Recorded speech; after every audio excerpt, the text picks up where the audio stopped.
Olá, eu sou Pio Carvalho, sou o pastor sênior da Comunhão Cristã Aba em Curitiba. É uma alegria muito grande poder estar falando com você e encorajá-lo e convidá-lo a assistir, acompanhar esse vídeo, essa mensagem que com certeza vai edificar o seu coração, vai edificar a sua vida. Há 25 anos nós estamos aqui salvando vidas e formando líderes, trazendo a palavra revelada de Deus ao seu coração. Antes, porém, nós vamos ter um louvor e logo a seguir, então, nós vamos ter essa palavra que vai fortalecer você em Cristo Jesus, o nosso Senhor. Permaneça conosco.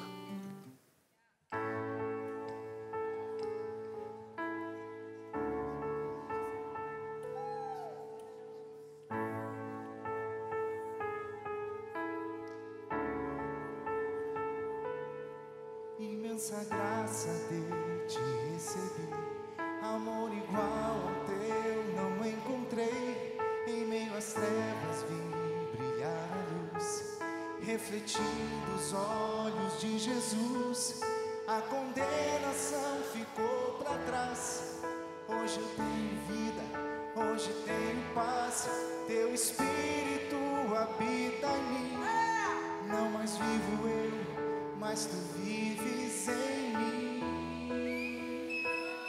Graça real, amor verdadeiro, venceu todo o mal, na cruz venceu por mim. Me chama de filho, me livra da escravidão. Nele sou herdeiro, chamado pra reinar. Imensa graça de te receber, amor igual ao teu não encontrei. Em meio às trevas vi brilhar a luz, refletindo os olhos de Jesus. A condenação ficou pra trás. Hoje eu tenho vida, hoje eu tenho paz. Teu Espírito habita em mim. Não mais vivo eu, mas tu vives em mim. Graça real, amor verdadeiro, venceu todo o mal, na cruz venceu por mim. Me chama de filho, me livra da escravidão. Nele sou herdeiro.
Eu quero, com a graça de Deus, não pregar hoje, trazer um estudo muito importante.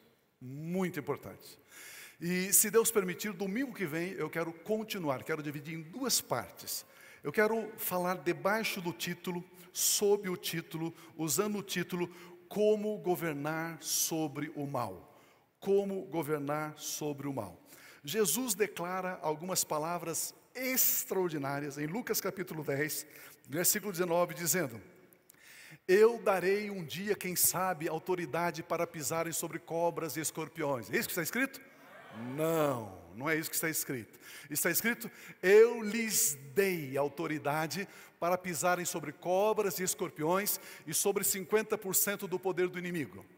Não, e sobre todo o poder do inimigo, e nada lhes fará dano. E nada lhes fará dano. A palavra autoridade aqui, ela é um substantivo feminino que significa direito de ordenar, direito de decidir, de atuar, de se fazer-se obedecer.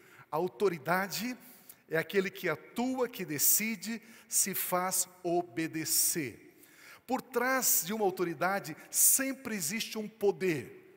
O poder, ele é quem delega a autoridade para as pessoas realizarem em nome desse poder, usando esse poder, usar a sua autoridade. Jesus Cristo disse: todo o poder me foi dado nos céus e na terra.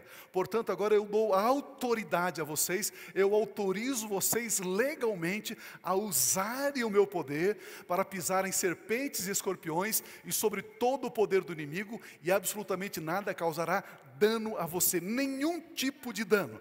Ele diz: pode entrar nessa guerra que você não vai sair com nenhum arranhão. É isso que ele está dizendo aqui. Eu lhe dou autoridade para isso. Existe uma palavra que resume essa ideia de autoridade, de governo. A palavra é cátedra.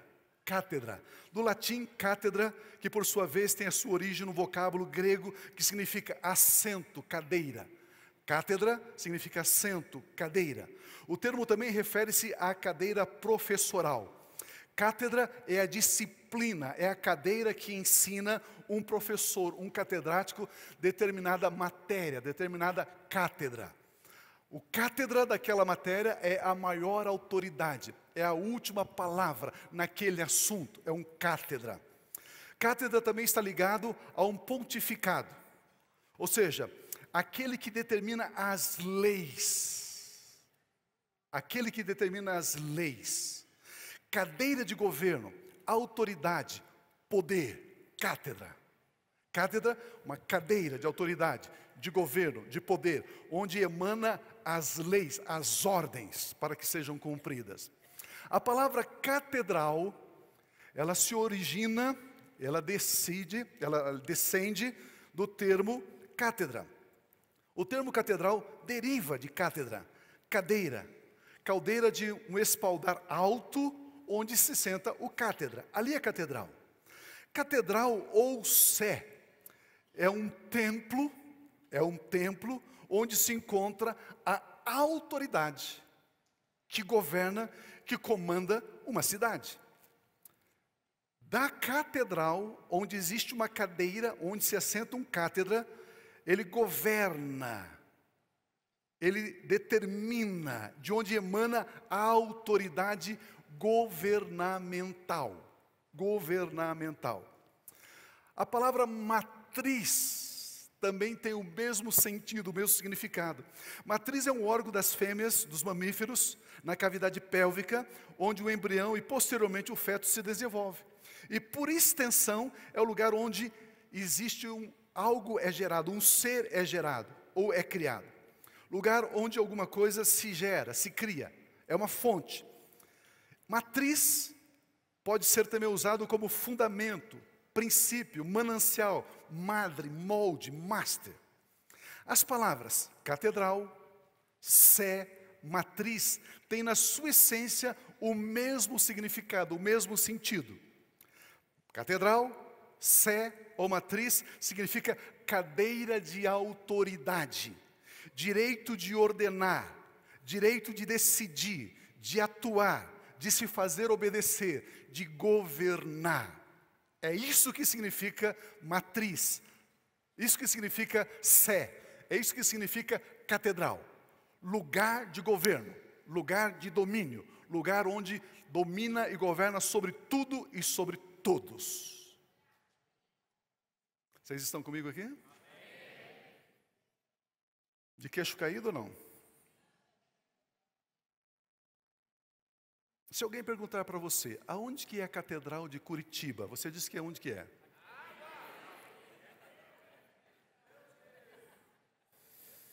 Na rua Niepce da Silva 139, em nome de Jesus.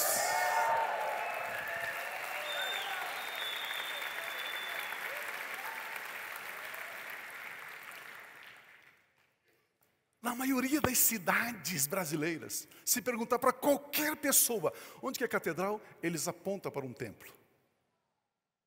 Com isso eles estão dizendo, é dali que emana o governo, é dali que emana a autoridade, dali nós nos submetemos, diante da fonte de autoridade ali, nós nos prostramos. E a Bíblia diz que o meu povo perece por falta de conhecimento. Na nossa boca, na nossa língua, está o poder da vida e da morte. Queridos, olha como eu e você muitas vezes somos assolados por aquilo que nós falamos. Aquilo que nós falamos. A palavra catedral, cátedra, é cadeira de autoridade, cadeira de governo, lugar onde se dá ordem, onde se decide, onde se faz fazer obedecer. Precisamos entender isso. Precisamos entender isso. Por isso, o meu ponto aqui é crescendo no conhecimento. Crescendo no conhecimento. Com a graça de Deus, nós vamos aprender como governar sobre o mal. Meu ponto aqui é como governar sobre o mal.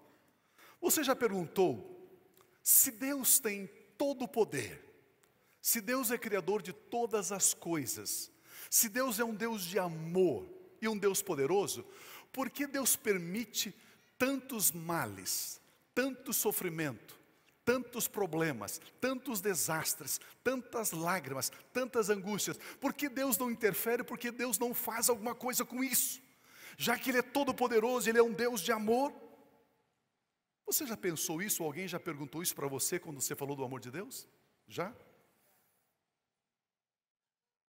E por que Deus então não intervém? Porque Ele disse para mim e para você, eu te dei autoridade para você pisar serpentes e escorpiões e sobre todo o poder do inimigo, e nada vai causar dano a você. Então, se o mal está crescendo, se o mal está prevalecendo, significa que eu e você, que recebemos autoridade, é que não estamos fazendo nada, e não Deus.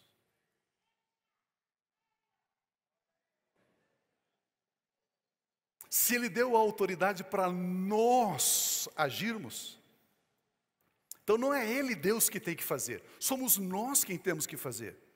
A verdade é que Ele nos deu autoridade para resolvermos essas situações, e nós não temos resolvido, porque nós não sabemos governar sobre o mal, nós não sabemos como governar sobre o mal, como impedir o mal de avançar, de prevalecer.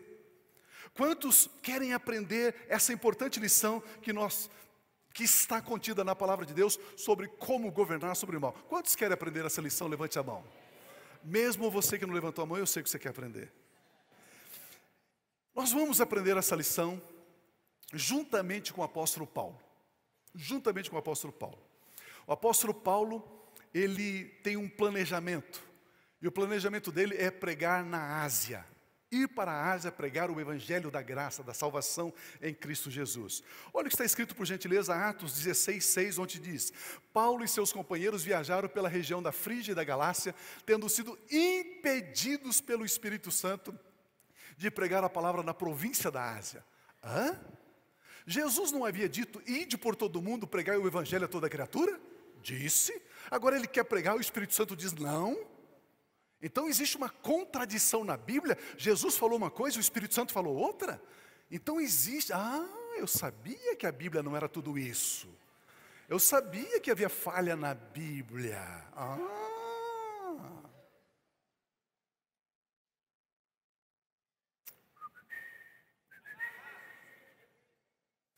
Paulo e seus companheiros viajaram pela região da Frígia e Galácia, tendo sido impedidos pelo Espírito Santo de pregar a palavra de Deus na província da Ásia. Queridos, Éfeso era uma importante cidade romana que dava entrada para a Ásia. Era a quarta cidade mais importante do Império Romano daqueles dias, do primeiro século. Éfeso era um grande centro comercial. Alguns estudiosos, pesquisadores dizem que habitavam em Éfeso entre 400 a 500 mil pessoas naquele dia. Então não era uma cidadezinha, era de 400 a 500 mil pessoas, os que moravam ali na cidade de Éfeso.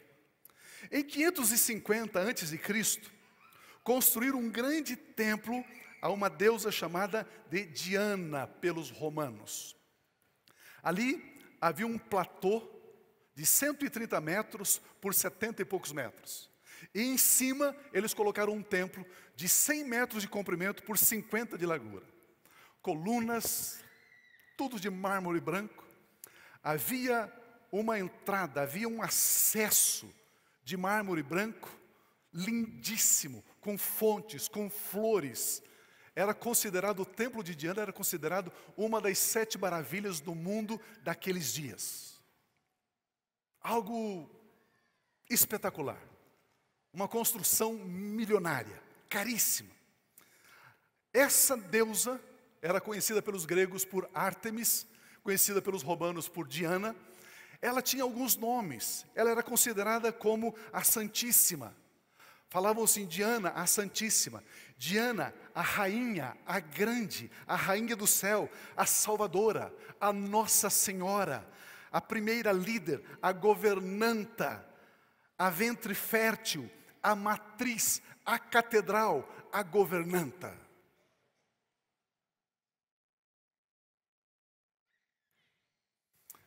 Muitos se referiam a Diana como a matriz, a catedral, a governanta, a rainha do céu.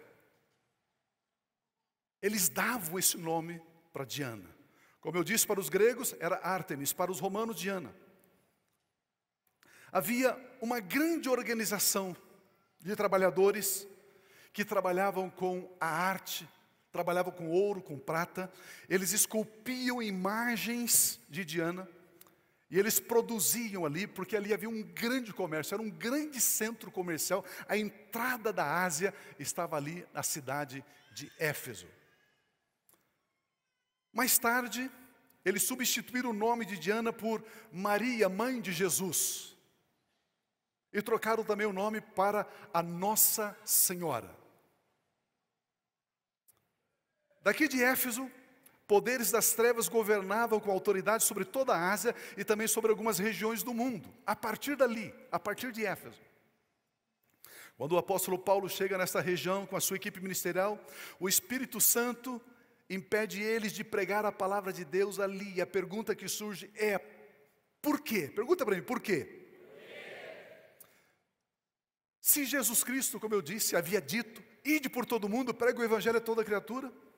Vamos aprender que o Espírito Santo de Deus não impediu Paulo de pregar o evangelho na Ásia, em Éfeso. O Espírito Santo impediu Paulo de pregar o evangelho naquele momento. Se você ler a Bíblia, você vai perceber que ele fez uma viagem. Ele sai de Éfeso, ele vai para Filipos, de Filipos ele vai para Tessalônica, de Tessalônica ele vai para Bereia, de Bereia ele vai para Atenas, de Atenas ele vai para Corinto, e depois ele volta para Éfeso. E aí sim ele prega em Éfeso, e aí sim ele estabelece uma igreja forte em Éfeso, e aí sim ele escreve a carta de Paulo aos Efésios, que é a carta mais linda do apóstolo Paulo. A mais profunda, a mais difícil de entender é a carta de Paulo aos Efésios. Por que naquele momento então, Pio, ele não pôde, o Espírito Santo impediu? Porque ele precisava aprender 4 lições antes de desafiar aquela cátedra. Ele precisava aprender 4 lições, ele precisava crescer no conhecimento de 4 áreas da vida cristã. Então o Espírito Santo não impediu ele de pregar na Ásia, mas de pregar naquele momento, porque depois ele volta e depois ele prega. Nem sempre eu e você estamos prontos e preparados para fazermos algumas coisas da obra de Deus. Eu quero fazer isso. Não, mas não é momento. Vamos esperar um pouquinho, depois você poderá fazer. Precisamos crescer na graça e no conhecimento de Cristo Jesus. Então, por isso o apóstolo Paulo e sua equipe saem daquela região e passam por várias experiências e somente então poderão voltar para Éfeso.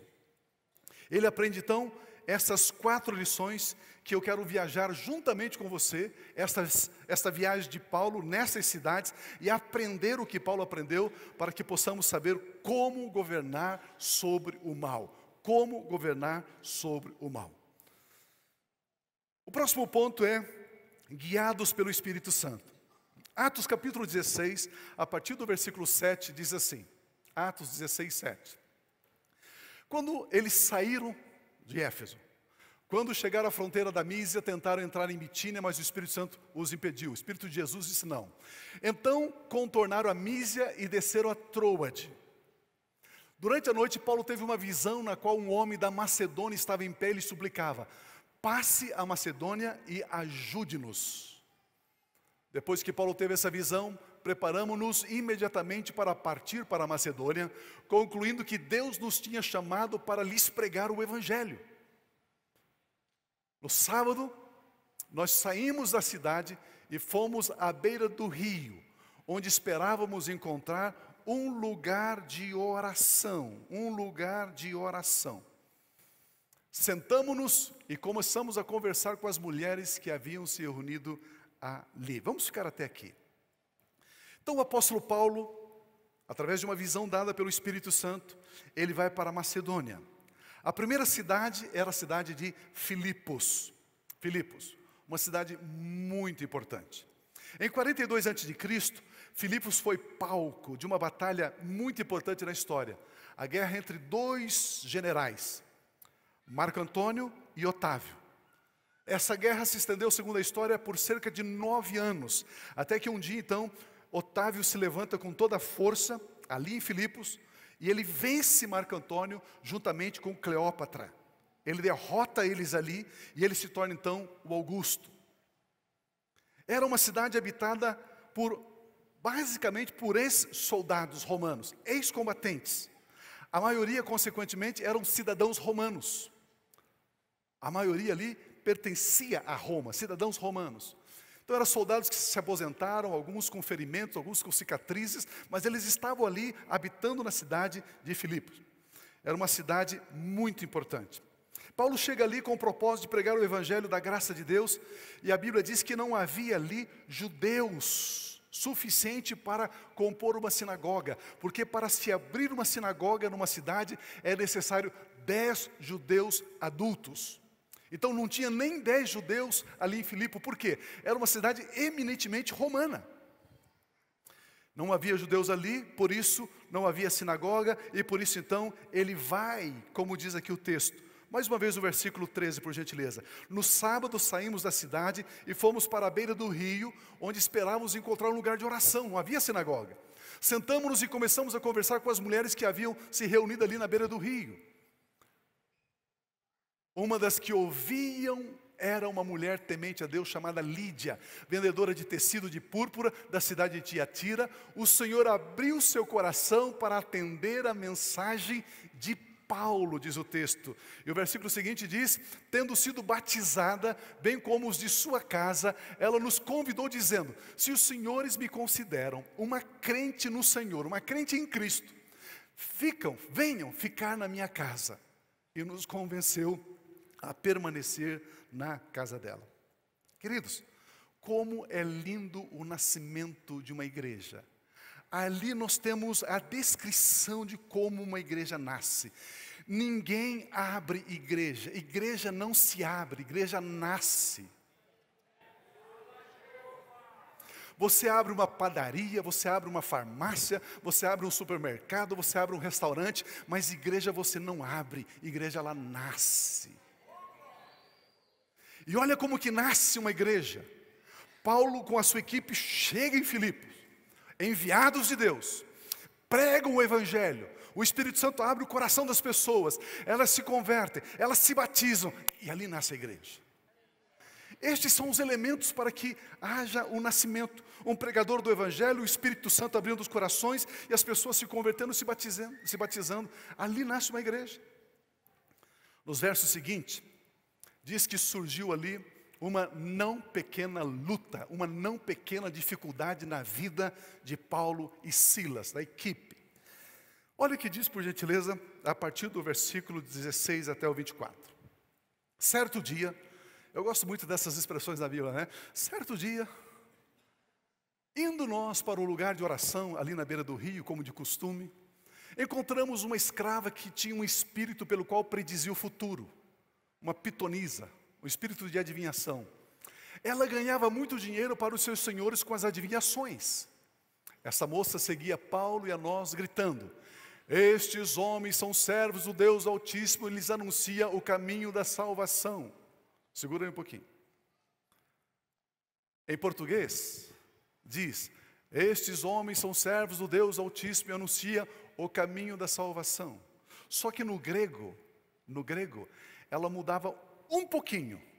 Ela dizia: esses homens são servos do Deus Altíssimo e vos anunciam um caminho de salvação. Um caminho. Jesus é mais um caminho para a salvação. Paulo ouve isso, um dia, 2 dias, 3 dias. Paulo ouve essa mentira por esse espírito maligno. Olha o que diz o texto. Ela continuou fazendo isso por muitos dias. Finalmente Paulo ficou irritado, indignado. Paulo era pavio curto. Voltou-se e disse ao espírito imundo: em nome de Jesus Cristo eu lhes ordeno que saia dela. No mesmo instante, o espírito maligno a deixou. Percebendo que a sua esperança de lucro tinha se acabado, os donos da escrava agarraram Paulo e Silas e os arrastaram para a praça principal diante das autoridades. E levando-os aos magistrados, disseram: estes homens são judeus e estão perturbando a nossa cidade, propagando costumes que a nós romanos, lembra que eu disse que é uma cidade essencialmente romana, lembra? Que a nós romanos não é permitido aceitar nem praticar. A multidão ajuntou-se contra Paulo e Silas e os magistrados ordenaram que lhes tirassem as roupas e fossem açoitados. Depois de serem severamente açoitados, foram lançados na prisão. O carcereiro recebeu instrução, ordens, para vigiá-los com muito cuidado. O que ele fez? Tendo recebido tais ordens, ele os lançou no cárcere interior e lhes prendeu os pés no tronco. Queridos, é o nascimento da igreja de Filipos. Paulo, o próprio apóstolo Paulo, ele escreve dizendo: todas as coisas cooperam para o bem daqueles que amam a Deus. Todas as coisas cooperam para o bem. Você passa por um problema, uma dificuldade, você não entende. E de repente, Deus está te levando para algo tão especial, para um aprendizado, para um crescimento tão necessário, para aquilo que Ele quer te usar amanhã. Paulo está ali. E aqui então o Espírito Santo ensina a primeira lição a Paulo e a Silas, a Paulo e a sua equipe. A primeira lição antes deles poderem voltar para Éfeso, antes deles voltarem para enfrentar ali aquele principado, Diana, antes deles retornarem para a Ásia. Vamos ler os versículos 25 e 26. Por volta da meia-noite, Paulo e Silas estavam chorando, gemendo, estavam lamentando, estavam murmurando e dizendo: Deus, por que isso aconteceu comigo? Deus, eu pago o dízimo. Deus, eu dou oferta. Eu frequento o grupo familiar. Deus, por que aconteceu isso comigo, Deus? E os outros presos ouviram o queixume deles. É isso que está escrito aqui? Não. Não. 1000 vezes não. Paulo e Silas estavam orando e cantando hinos a Deus, e os outros presos estavam ouvindo o louvor e a adoração desses homens. Aleluia!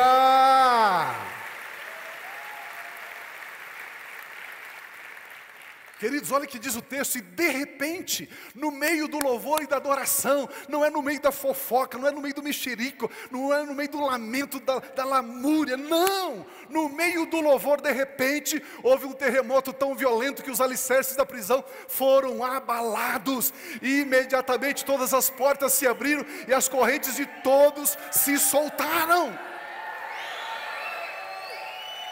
Meu Deus! Aqui Paulo aprende a primeira lição.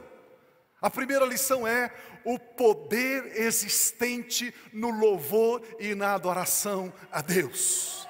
Esta é a primeira lição. O poder do louvor e da adoração. Eles não murmuravam, como eu disse, eles não reclamavam, eles cantavam louvores a Deus. Queridos, no Salmo 22, diz assim, que Deus habita no meio dos louvores do seu povo.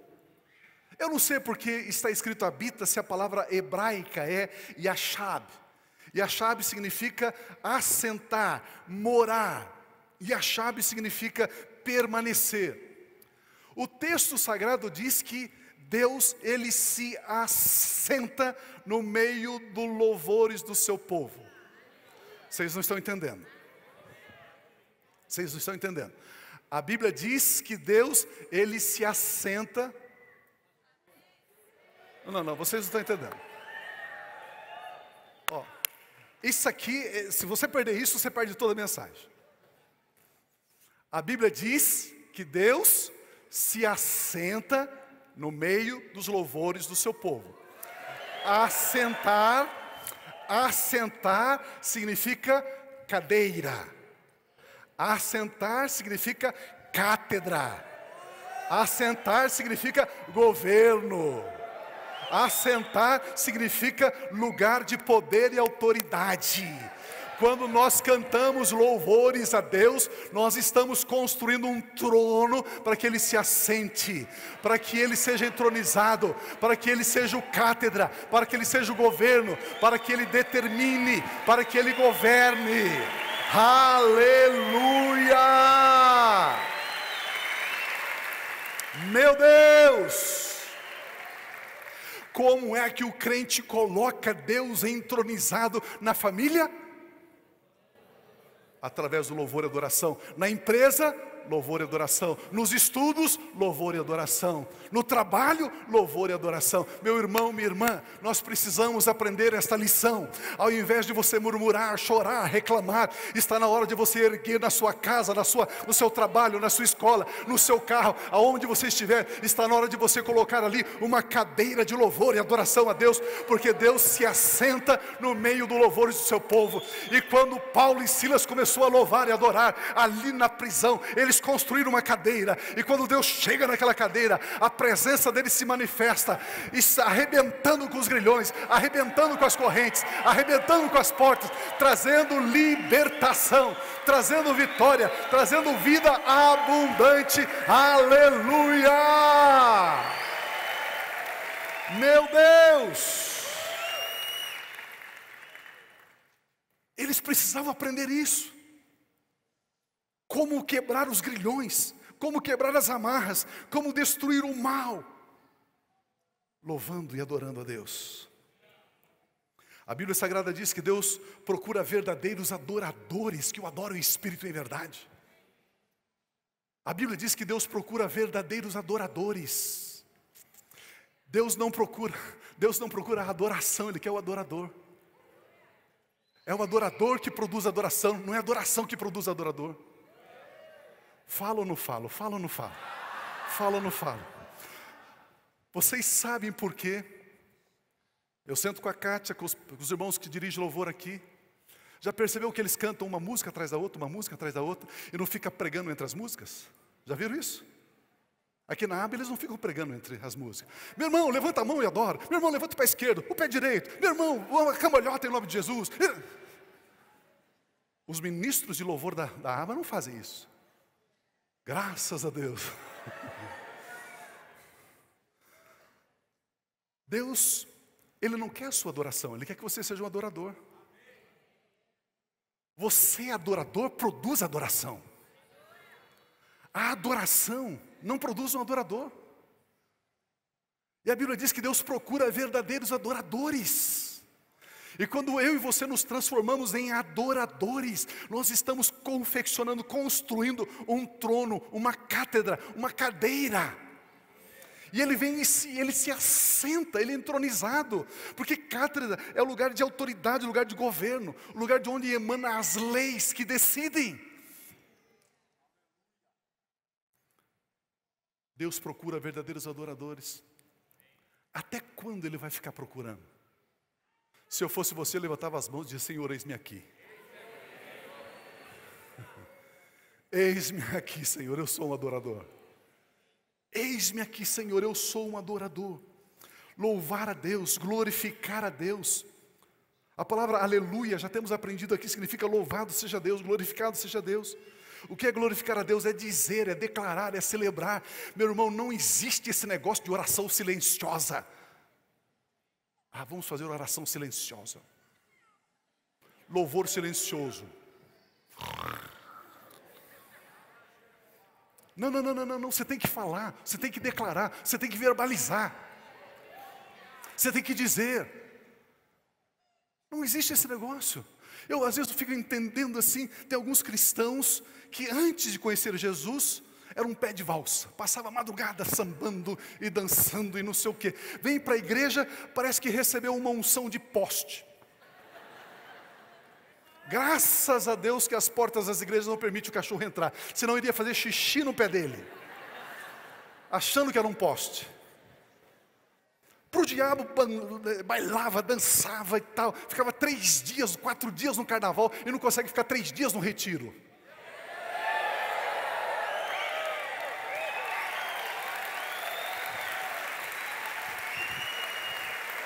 Aleluia! Celebrar, querido, se existe alguém com motivo de celebrar, somos nós. Sabe, levante a mão, dá o seu pulinho, sabe? Pio, mas eu tenho um problema aqui, eu tenho uma dúzia de bico de papagaio na coluna. Começa a dar pulinho, você vai matando esses papagaios, vai matando. Daqui a pouco você está livre. Queridos, Paulo e Silas, eles estavam no tronco, as costas dilaceradas pelos açoites, pelas varadas que eles levaram. Doendo, sangrando, sangue secando nas costas, e eles cantando louvores ao Senhor, celebrar, cultuar a Deus. Queridos, nós nos reunimos nesse templo por causa de Deus, por gentileza. Não vem aqui por causa do pregador, não vem aqui por causa do cantor, vem aqui por causa do Salvador Jesus Cristo. Essa é a razão de estarmos aqui. Ele é o primeiro, Ele é o último, Ele é o alfa, Ele é Jesus, Ele é digno. Ele é digno, aleluia. Por Ele, e somente por Ele, nós louvamos, exaltamos, bendizemos. Vamos colocá-lo sempre em primeiro lugar. Inclusive, não coloque a sua necessidade em primeiro lugar. A necessidade deles era serem livres da prisão. E eles não colocaram a necessidade em primeiro lugar, colocaram Deus em primeiro lugar. Vamos louvá-lo. Por gentileza, não levante a mão, não levante a mão. Quantos vieram aqui para receber uma bênção? Nós não viemos aqui para receber bênção. Nós viemos aqui porque já somos abençoados. Nós viemos aqui para louvar aquele que é totalmente digno. Nós viemos aqui para bendizer ao Senhor dos senhores, ao Rei dos reis. A Ele seja dada a glória, o louvor, a exaltação para todos sempre, pelos séculos dos séculos. Aleluia. Queridos, a nossa igreja não é aquela igreja que está no rádio às 9 da manhã, às 11 da manhã, fazendo programa, dizendo: passe aqui para receber a sua bênção, venha aqui para buscar a sua bênção. Não. Não é assim que funciona. Não é assim que funciona. Eu quero ensinar você a ser um adorador. Eu quero ensinar você a colocar a sua necessidade lá para trás e colocar Ele na sua frente. Bendize, ó minha alma, ao Senhor, e tudo que é em mim bendiga o seu santo nome. Exaltar o Senhor. Queridos, tudo passa, mas o Senhor permanece para sempre. Por isso nós nos reunimos aqui em nome do Senhor Jesus. Sempre tem essa certeza. Nos reunimos em nome de Jesus Cristo com o propósito de louvar e adorar a Deus. Os pensamentos positivos, as técnicas de autoajuda têm colocado o homem no centro. Eu tenho ouvido de vez em quando, muito pouco, graças a Deus. Às vezes andando no carro, você liga um pouquinho o rádio ali e diz assim: irmão, vem aqui que eu vou determinar uma bênção sobre a sua vida. Deus vai ter que te abençoar. Você é louco, é? Doidou, foi? Eu vou determinar, ordenar Deus que faça? Hã? Como assim? Isso é humanismo. Isso é materialismo. Deus tem que fazer o que você quer. Isso são as nossas crianças que não estão sendo bem educadas. Tem que fazer o que a criança quer. Ei, cadê a varinha? Pastor, isso a psicologia não apoia, mas a minha Bíblia Sagrada apoia. A palavra de Deus apoia.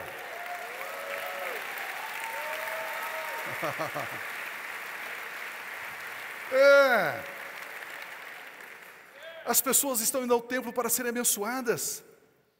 O culto começa a existir por causa das pessoas que têm necessidades. Não, nós nos reunimos não para recebermos, mas para darmos ao nosso Pai. Nos reunimos para cultuar o nosso Deus, para louvá-lo, para expressar a nossa gratidão. Jesus Cristo Nazareno disse: ninguém vem ao Pai a não ser por mim. Por isso, ninguém pode entrar na presença de Deus com louvor e adoração se não for pelo sangue de Cristo. E o sangue de Cristo é a expressão máxima do amor dele para nos ligar ao Pai. Esse é o motivo da nossa adoração. Esse é o motivo do nosso culto. Olha o versículo 40 do capítulo 16. E saindo da prisão, Paulo e Silas foram para a casa de Lídia, onde se encontraram com os irmãos e os encorajaram. E então partiram. Eles aprenderam a lição sobre o louvor e adoração. A importância do louvor e adoração. Agora o apóstolo Paulo com a sua equipe vão para Tessalônica, capital da Macedônia, e de Tessalônica eles vão para Bereia. Tessalônica era a segunda maior cidade da Grécia. Segunda maior cidade. A capital da Macedônia. Atos capítulo 17, versículo 1 a 5 diz assim: tendo passado por Anfípolis e Apolônia, chegaram a Tessalônica, onde havia uma sinagoga judaica. Ali já tinha uma sinagoga. Ou seja, tinha no mínimo 10 ou mais judeus adultos para se abrir uma sinagoga. Segundo o costume, Paulo foi à sinagoga e por 3 sábados, 3 semanas seguidas, discutiu com eles com base nas... Olha o versículo seguinte: explicando e provando que o Cristo deveria sofrer e ressuscitar, dentre os mortos, e dizia: este Jesus que lhes proclamo, ele é o Cristo. Este Jesus é o Cristo. Vamos pensar um pouquinho aqui. Saulo, antes de se converter, Paulo era Saulo. E ele perseguia os cristãos. Ele colocava os cristãos na cadeia. Ele consentiu na morte de Estevão. Ele que aprovou, autorizou que Estevão fosse apedrejado. E Paulo perseguia a igreja baseado em quê? Baseado nas Escrituras. Que Escritura? O Velho Testamento, o Pentateuco, os primeiros 5 livros da Bíblia e os demais. Ele lia as Escrituras e começava a perseguir os cristãos, aprisionar, consentir na morte, no apedrejamento. Agora Paulo, depois que encontrou-se com Jesus, ele tem nas suas mãos as mesmas Escrituras que o fazia perseguir a igreja. Agora ele, não. Este Jesus, este é o Cristo. O que mudou? Antes, Paulo tinha uma religião. Agora Paulo tem uma revelação. Esta é a segunda lição. A diferença entre religião e revelação da palavra de Deus. Olha o versículo 4. Alguns dos judeus foram persuadidos e se uniram a Paulo e Silas, bem como muitos gregos tementes a Deus. Olha o que o texto está dizendo. Alguns dos judeus foram persuadidos e se uniram a Paulo e a Silas, bem como muitos gregos tementes a Deus, e não poucas mulheres de alta posição na sociedade.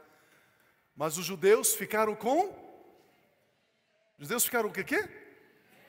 Quando uma pessoa critica você, ela critica você por quê? Inveja. Inveja.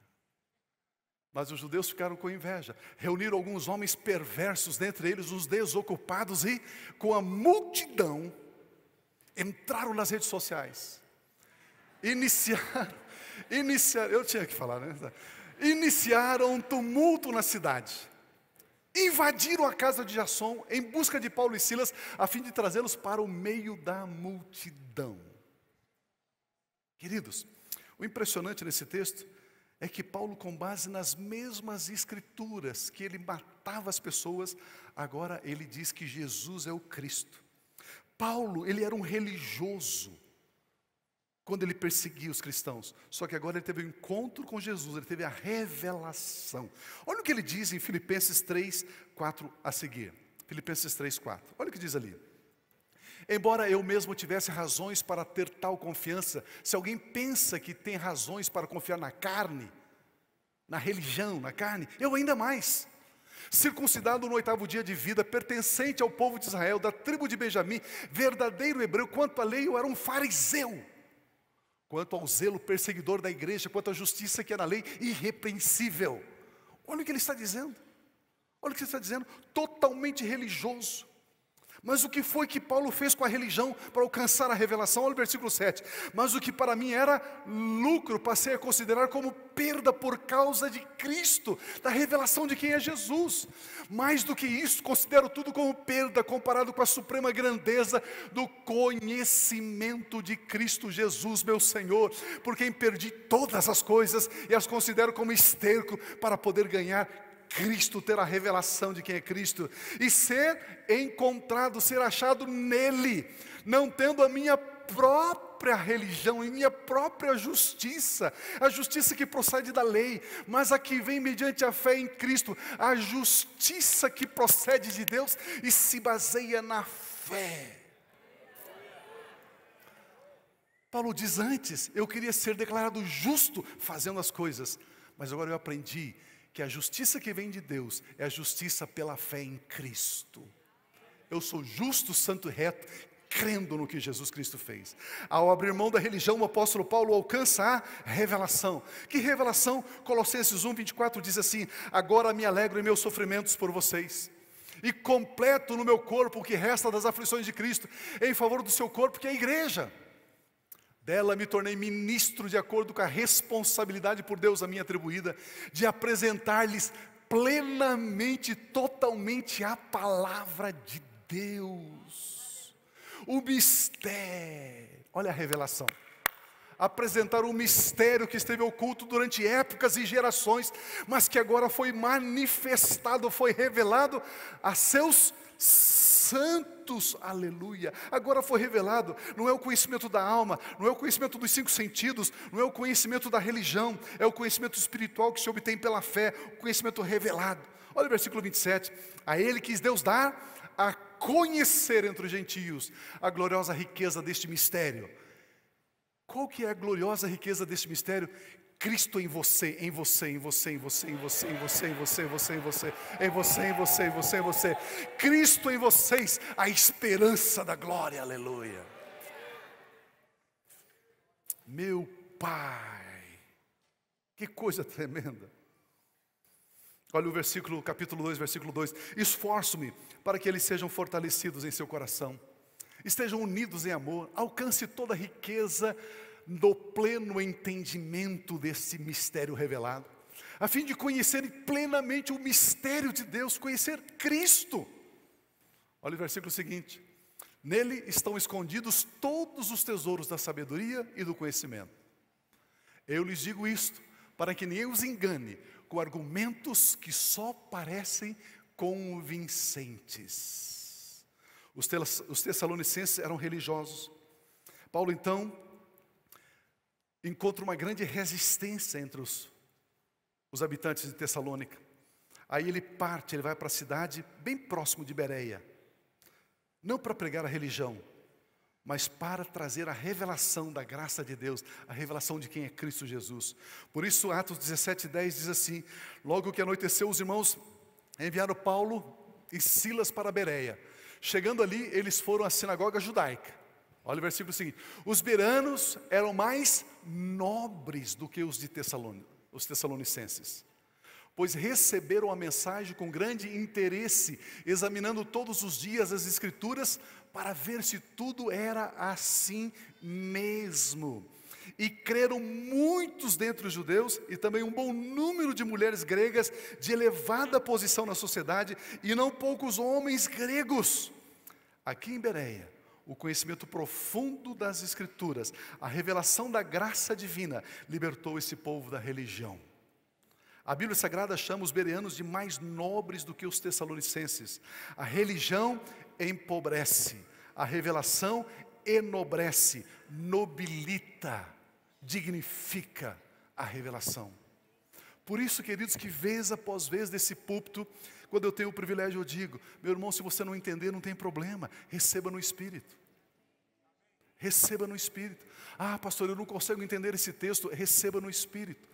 No Espírito vem a revelação, e o Espírito Santo, ele mostra, ele testifica, ele revela os mistérios do reino de Deus. Agora o apóstolo Paulo sai de Bereia e ele vai para Atenas, a capital da Grécia. Se Deus permitir, na próxima semana nós queremos ver as 2 lições que Paulo aprende, mais 2, juntamente com essas 2 primeiras. Quais são as 2 primeiras? O poder do louvor e da adoração. A segunda é necessário libertar-se da religião para obter a revelação da graça divina. Se você não considerar a religião como esterco, como perda, como lixo, você não consegue se abrir para a revelação de quem é Cristo Jesus. Paulo aprende essas 2 importantíssimas lições. O apóstolo Paulo agora com a sua equipe, depois de aprender isso, agora eles vão para Atenas. E Atenas, ele aprende uma lição tremenda, tremenda. Em Atenas, Paulo teve a maior frustração do ministério dele. Nós vamos ver por quê, se Deus permitir, na próxima semana. Ele sai de Atenas e ele vai para Corinto. E em Corinto, ele aprende a 4ª e última lição, para depois poder voltar para Éfeso, voltar para a Ásia, para pregar o Evangelho da graça de Deus. Vocês estão acompanhando? Não é interessante fazer essa viagem, fazer esse passeio e aprendendo com esses homens de Deus, essa história tão rica, tão linda, que está registrada aqui para o nosso elevo espiritual. Atos 17:15 diz: os homens que foram com Paulo o levaram até Atenas, partindo depois com instruções para que Silas e Timóteo se juntassem a ele, tão logo fosse possível. E agora então ele chega em Atenas, e Deus trabalha fortemente na vida dele. E depois, aí então, como eu disse, ele vai para a cidade de Corinto. Vamos ficar em pé, por gentileza? Vamos louvar a Deus com um aplauso, ele é digno. Aleluia. Sim, Senhor.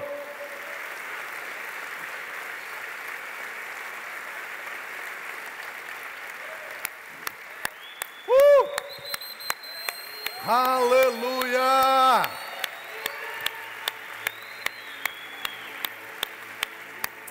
Sim, Deus! Aleluia! Eu quero convidar você para cantarmos esse cântico de louvor e adoração a Deus. Irmãos, nós precisamos entender isso, a importância do louvor e da adoração. Não pense que o momento do louvor no começo do culto é o momento que a gente vai cantando até que o povo chegue. Não.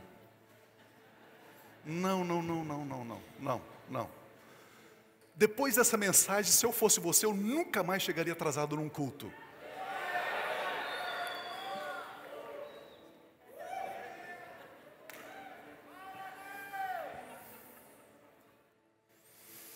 Queridos, algumas coisas não funcionam na nossa vida porque nós não permitimos que a palavra de Deus funcione na nossa vida. Não é? Eu não sei porque quando a gente diz assim, vamos ficar em pé, algumas pessoas saem correndo e vão embora. Eu não entendo isso. Eu não entendo, sabe por quê? Nós estamos entronizando o nosso Deus. Estamos entronizando Ele. E ninguém sai da sala do trono enquanto o rei está sentado.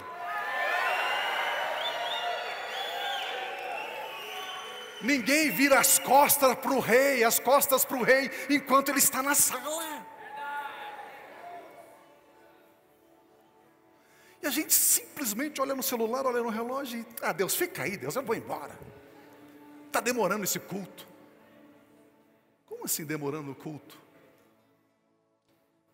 Como assim demorando o culto? Ele não é digno de meia hora, 1 hora, 2 horas, 3 horas, 4 horas, 5 horas de culto? Qual é o tamanho, a medida do tempo do nosso culto a Deus? Aleluia. Deus está falando, hein?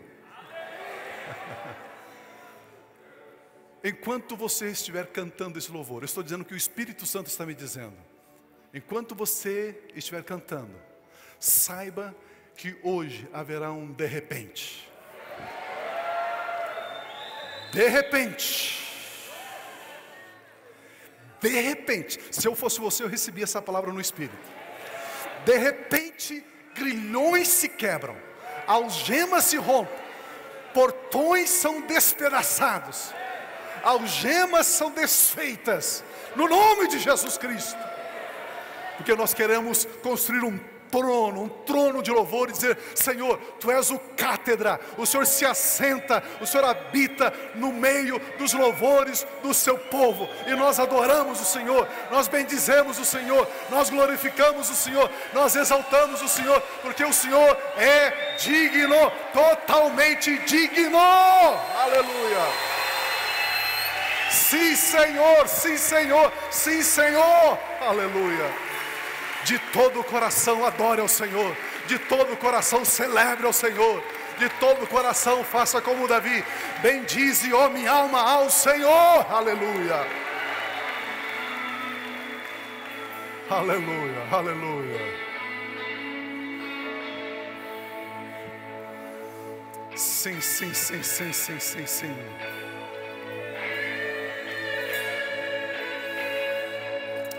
Aleluia. Glorifique ao Senhor, diga aleluia, santo é o Senhor, exaltado é o Senhor, eu estou bendizendo ao Senhor, eu estou glorificando ao Senhor, aleluia.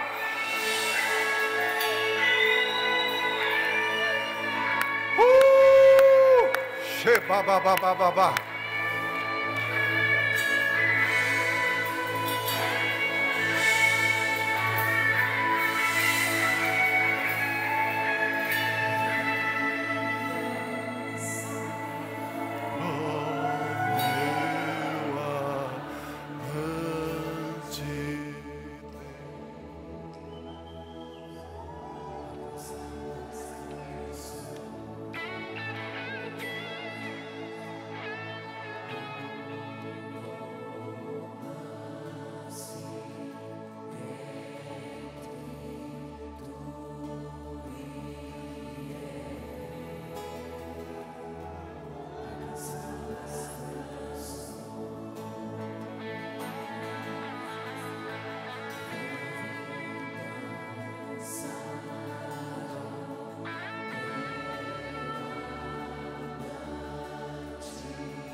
não tem nada a ver com o que temos ou com o que fazemos, tem a ver com o que somos.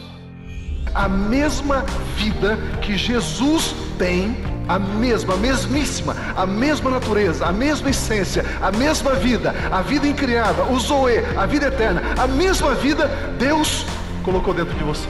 E você avança com absoluta certeza e segurança, porque você sabe quem você é. E quando você sabe quem você é, e quando você é maravilhoso. Como é bom